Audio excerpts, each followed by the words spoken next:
다 함께 2021년 1월 6일 수요 온라인 예배를 하나님께 드립니다. 다 함께 사도신경으로 신앙 고백 드립니다. 나는 전능하신 아버지 하나님 천지의 창조주를 믿습니다. 나는 그의 유일하신 아들 우리 주 예수 그리스도를 믿습니다. 그는 성령으로 잉태되어 동정녀 마리아에게서 나시고 본디오 빌라도에게 고난을 받아 십자가에 못 박혀 죽으시고 장사된 지 사흘 만에 죽은 자 가운데서 다시 살아나셨으며 하늘에 오르시어 전능하신 아버지 하나님 우편에 앉아 계시다가 거기로부터 살아있는 자와 죽은 자를 심판하러 오십니다. 나는 성령을 믿으며 거룩한 공교회와 성도의 교제와 죄를 용서받는 것과 몸의 부활과 영생을 믿습니다. 아멘. 찬송가 455장 찬양합니다.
오늘 말씀은 신약성경 마태복음 3장 7절에서 10절입니다.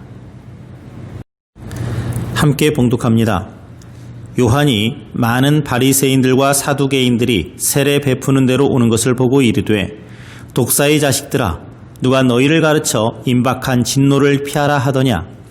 그러므로 회개에 합당한 열매를 맺고 속으로 아브라함이 우리 조상이라고 생각하지 말라. 내가 너희에게 이르노니 하나님이 능히 이 돌들로도 아브라함의 자손이 되게 하시리라. 이미 도끼가 나무 뿌리에 놓였으니 좋은 열매를 맺지 아니하는 나무마다 찍혀 불에 던져지리라. 아멘. 할렐루야. 오늘은 새해 첫 수요 예배 시간입니다. 지난 시간에 이어서 세례 요한에 관한 말씀을 계속 말씀드리고자 합니다. 세례 요한은 예수님에 대한 이정표의 삶을 살았다 하는 말씀을 드렸었죠. 자신은 가리고 예수님만 집중하게 만들었습니다. 이처럼 회개와 천국을 외친 요한에 의해서 많은 사람들이 세례를 받게 되었어요. 그래서 사람들은 그를 세례 요한이라고 부른 겁니다. 오늘 본문은 그때 바리새인들과 사두개인들도 세례를 받기 위해서 이 광야에 있는 요한에게로 나오는 것을 본 요한이 그들을 향해서 독사의 자식들아라고 심한 욕설을 퍼붓는 장면으로 시작하고 있습니다. 사실 당시에는 바리새인이나 사두개인들이 그런 욕설을 듣는 것 자체가 굉장히 심한 모욕이었습니다. 자기들은 참 아브라함의 자손이라고 믿고 있는데 그들에게 독사의 자식이라고 하는 욕설은 천부당 만부당한 말이었죠. 그러나 오늘 본문에서 세례 요한은 바로 그들을 향해서, 그 종교 지도자들을 향해서 아담과 하와를 유혹해서 죄를 짓게 한 바로 그 뱀의 자식들이라고 욕을 하고 있습니다. 그냥 극단적으로 표현하면 이 사탄아 하고 욕한 거하고 똑같아요. 오늘 이 세례 요한의 태도를 통해서 오늘날 우리가 어떤 자세로 살아야 할 것인지를 깨닫는 시간이 되기를 바랍니다. 첫째로 세례 요한은 자신의 임무에 충실했습니다. 그는 선지자의 권한으로 또 오랫동안 침묵해왔던 예언자의 권한으로 백성들의 폐부를 찌르는 강한 경고를 외쳤습니다. 사실 이미 하나님으로부터 하나님의 길에서 멀어져 간 종교 지도자들, 아니 하나님의 반대편으로 한없이 치닫고 있는 그들은 그 말을 들을 수밖에 없는 사람들이었어요. 예언자와 선지자가 없었던 긴 암묵 속에서 종교 지도자들과 그들을 따르는 백성들의 죄는 더 이상 방치할 수 없는 지경에 이르렀기 때문에 세례 요한은 하나님의 보냄을 받은 선지자로서 외치지 않을 수 없었던 것입니다. 또 두 번째로 세례 요한은 인간의 허구를 거침없이 드러냈습니다. 7절 하반절에 보면 누가 너희를 가르쳐 임박한 진노를 피하라 하더냐라고 합니다. 세례 요한은 그들에게 임박한 심판을 피할 수 있는 길은 오직 회개에 합당한 열매를 맺는 길이라고 역설을 합니다. 세례의 형식보다 중요한 것이 그에 합당한 삶이라는 거예요. 와서 세례 받았다고 해서 그 사람의 어떤 신분이 변하는 것이 아니라 바로 평소의 삶, 믿는 자들의 삶의 열매로 그들의 신분이 드러나야 된다 하는 것입니다. 제가 목사니까 항상 거룩합니까?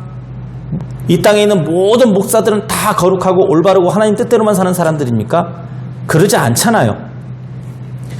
회개에 합당한 열매를 맺으라고 하는 세례 요한의 말은 다시 말해서 지금까지의 그들의 삶의 태도를 180도로 바꾸라는 것입니다. 세례 요한은 그들의 허무맹랑한 자만심을 너무나 잘 알고 있었어요. 이 바리새인이나 사두개인 같은 자들의 자만심이 뭡니까? 그들은 구원의 조건이 오로지 아브라함의 자손이라고 하는 명분이면 된다라고 생각을 하고 있었습니다. 할례를 받은 아브라함의 자손은 결코 지옥에 가지 않는다고 믿었어요. 그게 선민사상입니다. 이스라엘 사람들의 아브라함에 대한 의존도가 어느 정도인지 여러분 아십니까? 그들은 자신들이 가지고 있는 모든 좋은 것은 그게 다 아브라함의 공로 때문이라고 생각을 했습니다. 이게 유대교예요. 모세가 시내산에서 하나님의 율법을 받은 것도, 다윗왕과 같은 성군이 태어난 것도, 가뭄에 비가 오는 것조차 선조 아브라함의 공로라고 믿었습니다. 심지어 아브라함은 우연히 실수해서 지옥에 빠질지도 모르는 이스라엘 사람들을 되돌려 보내기 위해서 지옥문 입구에 서 있다고 그렇게 믿고 있습니다. 제가 예전에 읽었던 많은 예화책들을 보면 사람이 죽어서 천국에 갈 때 가장 먼저 만나는 게 바로 그 천국의 입구에 있는 아브라함이다. 이런 글들을 굉장히 많이 봤습니다. 세례 요한은 바로 이러한 이스라엘의 헛된 자만심을 꼬집은 겁니다. 9절에 보면 속으로 아브라함이 우리 조상이라고 생각하지 말라. 내가 너에게 이르노니 하나님이 능히 이 돌들로도 아브라함의 자손이 되게 하시리라 했습니다. 세례 요한의 이 말은 참 아브라함의 자손은 혈통으로 이어지는 것이 아니라 아브라함과 같은 믿음으로 이어지는 것을 깨우치려는 말이었다 하는 뜻입니다. 아무리 그들이 아브라함의 순수 혈통을 이어받았다 할지라도 그들 각자가 하나님 앞에 신실한 사람으로 서지 못한다면 아브라함의 혈통은 아무런 의미가 없다는 거죠. 오히려 혈통만 주장하는 그런 사람들은 선조 아브라함의 신실함에 누를 끼치는 것이 된다 하는 것이 세례 요한이 강조하는 메시지였습니다. 여러분, 아브라함의 자손이라면 아브라함과 같은 신앙의 열매를 맺어야 되는 것 아니겠습니까? 아브라함은 오직 하나님만 의지하고 하나님의 약속만을 바라며 살았던 사람입니다. 누구든지 아브라함을 자기들의 조상이라고 자랑하려면 아브라함 같지 않은 삶의 태도를 바꿔야 되는 것 아니겠습니까? 그래야 자격이 있는 거예요.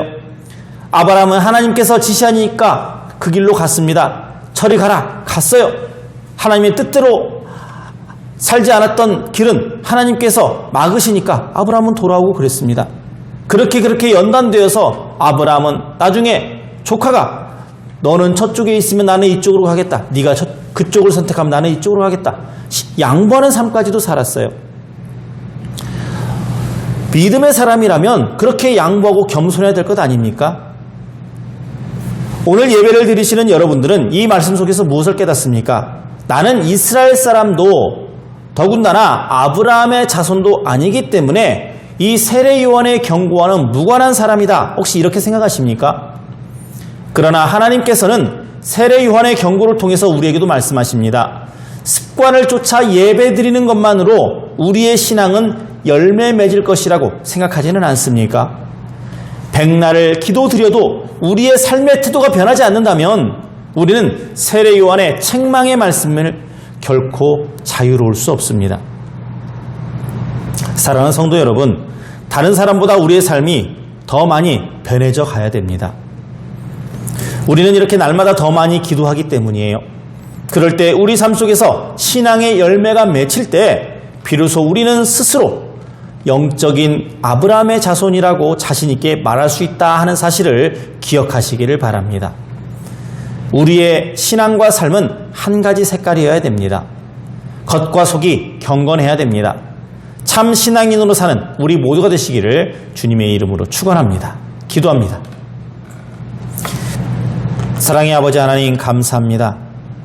말씀을 통해서 깨닫게 해주신 은혜에 감사를 드립니다. 우리의 입술에 기도만 담기지 않고 행실과 함께 하나님 앞에 떳떳이 보여드릴 수 있는 열매들이 맺혀지게 하여 주시옵소서. 기도하는 자에게는 하나님의 음성이 들려져서 어떻게 살 것인지를 깨닫는 지혜를 얻게 하여 주시옵소서. 영적인 아브라함의 자손으로서 하나님이 기뻐하시는 귀한 종, 축복의 근원이 될 수 있도록 주여 은혜 베풀어 주시옵소서. 예수님의 이름으로 기도합니다. 아멘. 주님께서 가르쳐 주신 기도로 예배를 마칩니다. 하늘에 계신 우리 아버지, 아버지의 이름을 거룩하게 하시며 아버지의 나라가 오게 하시며 아버지의 뜻이 하늘에서와 같이 땅에서도 이루어지게 하소서. 오늘 우리에게 일용할 양식을 주시고 우리가 우리에게 잘못한 사람을 용서하여 준 것 같이 우리 죄를 용서하여 주시고 우리를 시험에 빠지지 않게 하시고 악에서 구하소서. 나라와 권능과 영광이 영원히 아버지의 것입니다. 아멘.